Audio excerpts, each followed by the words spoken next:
Fala galerinha do Dominantes Online, tudo bem com vocês? Mais uma aulinha de química, mais uma aulinha de propriedades físicas, agora uma aulinha de exercícios, né? Uma aula para a gente aplicar esses conceitos das propriedades físicas dos compostos orgânicos, né, em questões. Vamos começar o seguinte: com relação às temperaturas de fusão e ebulição dos compostos orgânicos, são feitas algumas afirmações, na verdade, as seguintes afirmações. E aí eu tenho 4 afirmações aqui, ó. Uma, duas, três, 4, né? 4 afirmações.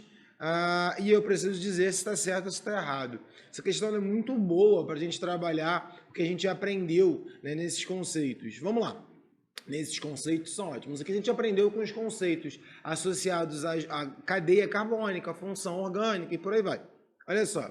Ácidos carboxílicos possuem pontos de ebulição maiores do que cetonas com massa molecular semelhante, devido à formação de ligações intramoleculares do tipo ligação de hidrogênio entre suas moléculas.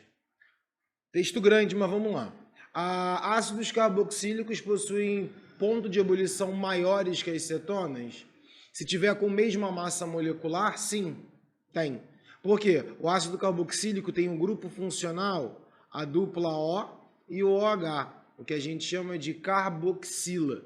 Já a acetona é uma dupla, né, de carbonos no meio da cadeia. Eu vou até colocar aqui melhorado na outra folha, porque a gente tem que fazer algumas observações em relação a isso. Deixa eu pegar minha caneta. Aqui, ó. A carboxila é um OH. A carbonila é uma dupla O.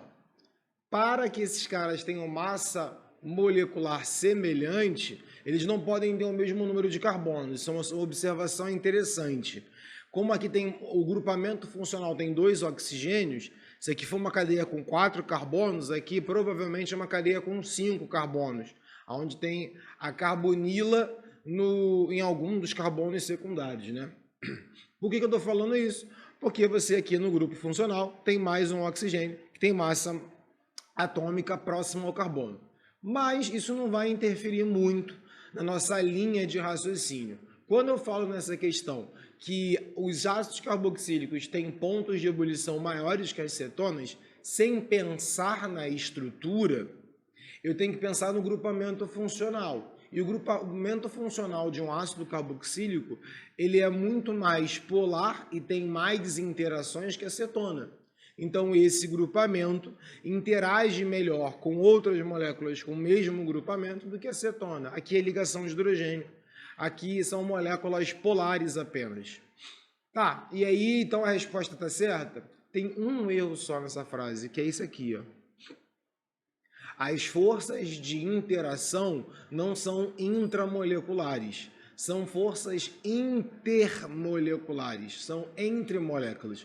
O que determina ponto de ebulição de uma substância é a interação entre moléculas, não dentro da molécula, tá bom? Errado.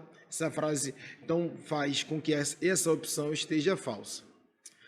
A segunda é: a temperatura de fusão e de ebulição dos alcanos lineares aumenta. Lineares seriam normais, não ramificadas. Aumenta com o aumento de sua massa molecular. Então, o aumento de massa molecular seria um aumento de cadeia, né? Quanto maior a cadeia carbônica, mais pontos de interação essa estrutura tem, né? Então, por exemplo, se aqui eu tenho 2 butanos, aí eu tenho numa outra estrutura 2 hexanos, deixa eu ver, 1, 2, 3, 4, 5, 6, 2 hexanos, eu tenho uma cadeia carbônica maior, eu tenho uma massa molecular maior e mais interações entre a estrutura. Consequentemente, quanto maior o tamanho da cadeia, mais interações, maior o ponto de ebulição e o ponto de fusão. Resposta está certa, verdadeira. Aí vem a 3, ó. O aumento de ramificações em um composto orgânico diminui a temperatura de ebulição e de fusão? Espera aí. O aumento de ramificações, tornar uma cadeia mais ramificada, se a gente estivesse guiando o aumento de ramificações em compostos com o mesmo número de carbonos, aí sim eu concordo, diminui a temperatura. Por quê? Quanto mais ramificada uma sequência, eu vou aproveitar que eu estou fazendo o hexano aqui, e vamos trabalhar como é que seria com o dimetilbutano. O dimetilbutano, você acaba que não tem tanta interações entre as estruturas. Por quê? Porque existem mais ramificações na cadeia. As ramificações impedem o contato. O dimetilbutano, devido à existência desses metis, acaba não tornando as cadeias mais alinhadas, certo? Essas não são tão alinhadas, logo a força é menor aqui. Então, se o aumento de ramificações em um composto orgânico diminui a temperatura de ebulição, verdadeiro. E então, Bruno, se é 2 e 3, eu já sei que a resposta é a letra C. Correto, a gente sabe a letra C, mas vamos entender o porquê. Porque a 4 é quase uma pegadinha. Porque na 4 ele fala o seguinte: na função haletos orgânicos, os fluoretos possuem maior temperatura de fusão e ebulição do que os brometos. Por que os fluoretos teriam maior temperatura de fusão e ebulição que os brometos? Qual é a justificativa? Bruno, o flúor é mais eletronegativo, então, de certa forma, a ligação é mais polar? É. Só que, nesse caso, não é o critério máximo. Se você reparar, o brometo, né? Na verdade, se você pensar nos halogênios descendo em ordem crescente, o brometo, depois o iodeto, são moléculas muito maiores que o fluorito, consequentemente que o cloreto. Tem mais camadas eletrônicas. Então, como o raio desse íon é maior, o átomo é maior, se interage melhor com outras estruturas. Então, o fluoreto não tem maior temperatura de fusão e ebulição. As forças de interações são da mesma magnitude. Concordo que o fluoreto é um pouco mais polar em ligação, mas o brometo, por ter um íon maior, se interage melhor com outras estruturas, consequentemente, aproximando as partículas. Tá? Questãozinha aí dada, boa para trabalhar vários conceitos juntos, e a gente parte para uma próxima. Uma próxima agora. No livro do Harry Potter e a Câmara Secreta, maravilhoso esse livro, por sinal, os protagonistas têm uma sala sobre colheita de mandrágora. Uma planta capaz de produzir uma poção restaurativa. De fato, a mandrágora é uma planta que foi associada a práticas de bruxaria na Idade Média. Herboristas da época, na maioria mulheres, eram frequentemente acusadas e condenadas à fogueira por bruxaria. Essas mulheres detinham conhecimento para extrair o extrato da raiz de mandrágora e preparar um ungento à base de óleos e gorduras animal, com propriedades medicinais, anestésicas e, em doses muito altas, alucinógenas. Os dois principais alcaloides presentes na raiz da mandrágora são a ioscina e a iosciamina, cujas estruturas são mostradas a seguir. Aí eu tenho as duas estruturas aqui. Esses alcaloides apresentam alta combinação com óleos e gorduras, bem como baixa solubilidade em água. Isso se justifica porque vamos lá, ele já avisa que essas estruturas aqui têm uma alta combinação com óleos e gorduras. De forma bem fácil de entender, a gente está falando sobre solubilidade. Solubilidade é interação. Quanto maior a semelhança entre estruturas sobre forças e cadeias carbônicas, maior a interação entre as moléculas. Para ser solúvel em água, a estrutura tem que ser polar e suscetível a ligações de hidrogênio, de preferência. Por mais que aqui tenha uma hidroxila, para o tamanho da cadeia carbônica, isso não bate. Né? Tanto que a pergunta é o que justifica a baixíssima solubilidade em água. Se eu afirmo que essas moléculas são polares, elas não teriam baixíssima solubilidade em água. Se eu afirmo que as espécies são hidrofílicas, eu afirmo que elas teriam interação com a água, porque hidrofílica seria esse filia de interação, né? Fobia é de não interação, filia, nesse caso, seria amigo da água, uma tradução muito tosca, mas seria uma tradução. Então, hidrofílicos seriam aqueles que se interagem com a água, o que a questão está falando que não para essas estruturas. Possuem um grupo de função álcool. Eles possuem um grupo de função álcool, aqui e aqui, mas isso não justifica ele não ser solúvel em água, ok? E a afirmação está certa, mas não justifica o fato, então não é. Possui uma cadeia de hidrocarbonetos. Esse termo, que é estranho, às vezes pode cair, por sinal, é a resposta. Bruno, hidrocarbonetos não são compostos formados por carbonos e hidrogênios? É, mas nessa questão específica, ele não está afirmando que o composto é um hidrocarboneto. Ele está afirmando que ele tem cadeias, principalmente aqui, ó, essa cadeia aromática, que seriam cadeias formadas por apenas hidrocarbonetos. E essas cadeias com certeza diminuem a solubilidade do composto, até porque hidrocarbonetos não são solúveis em água. Então é essa a resposta. Contém nitrogênio na hibridização sp3.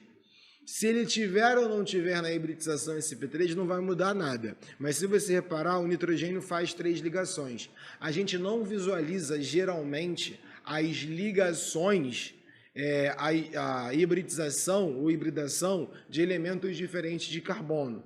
Mas como esse nitrogênio está fazendo as 3 ligações e tem um par de elétrons sobrando, o arranjo dele é tetraédrico. E por ser tetraédrico, é sp3. Isso está certo, essa informação, mas não justifica o fato. Tá? Mais uma vez, resposta letra D. Questão interessantíssima para esse debate. E aí a gente tem mais uma aqui agora para fechar esse ciclozinho do Enem, uma questãozinha que a gente adaptada que fala o seguinte: os hidrocarbonetos, que eu acabei de falar no outro, são moléculas orgânicas com uma série de aplicações industriais. Por exemplo, eles estão presentes em grande quantidade nas diversas frações do petróleo e normalmente são separados por destilação fracionada, com base nas suas temperaturas de ebulição. O quadro apresenta as principais frações obtidas na destilação do petróleo em diferentes faixas de temperatura. E aí eu tenho a fração 1, que é destilada na temperatura menor que 20 graus Celsius e possui uma quantidade de carbonos de 1 a 4 carbonos. Gasolina de 6 a 12, uma temperatura maior, o querosene e depois o óleo diesel. Na fração 1, a separação dos compostos ocorre em temperaturas mais baixas, por quê? Suas densidades são maiores em relação às outras frações. Espera aí, a pergunta da questão é o porquê que essa fração 1 é separado, destilado em uma temperatura menor, o que significa que também tem um ponto de ebulição menor, porque a destilação acontece, né, nesse caso, quando os materiais atingem um ponto de ebulição. E aí, então, esse ponto de ebulição é associado à densidade? Não, não é. O número de ramificações é maior em relação às outras frações? Como é que eu vou saber se a cadeia é normal? Com o carbono não, tá? Mas se é normal ou ramificado. O que ele me deu foi só o número de carbonos. Em nenhum momento ele especifica isso. Suas cadeias carbônicas apresentam carbonos com hibridização sp3. Essa é interessante. Quem está no meio do caminho do aprendizado pode se embolar aqui. Todos que eu estou listando aqui são alcanos, porque tem a fórmula CnH2n mais 2. Essa fórmula estrutura um alcano, porque é o máximo de hidrogênios possíveis para uma estrutura. Sabendo que eu estou falando de um alcano, concordo que todos eles têm hibridização sp3, porque todos são saturados. Carbono sp3 é que faz as 4 ligações simples. Só que isso não justifica o fato, porque não é só a fração 1 que tem carbono sp3. Todo mundo tem carbono sp3 aqui, então não vale. Forças intermoleculares do tipo ligação de hidrogênios são menos intensas. Aí que tá. Forças intermoleculares são menos intensas ou mais intensas é a justificativa sim, mas não é ligação de hidrogênio. Porque ligação de hidrogênio tem que ser hidrogênio ligado a flúor, oxigênio ou nitrogênio. Não tem nenhum dos 3 aqui, porque esse cara é um hidrocarboneto. Então não pode ser ligação de hidrogênio, só pode ser letra E, e concordo. Por que essa é a certa? As forças intermoleculares de Van der Waals são menos intensas. As forças são menos intensas porque o tamanho da cadeia é menor. O aumento de cadeia carbônica, assim como a gente falou no começo dessa aula em outro exercício, o aumento da cadeia carbônica irá influenciar nas interações. Para ponto de fusão e ebulição, isso é bom. Quanto maior a cadeia carbônica, mais interações entre as estruturas, maior o ponto de ebulição e ponto de fusão. Beleza? Com isso a gente fecha essas questõezinhas de propriedades físicas dos compostos orgânicos e aguardo vocês em uma outra aula. Beleza? Fui!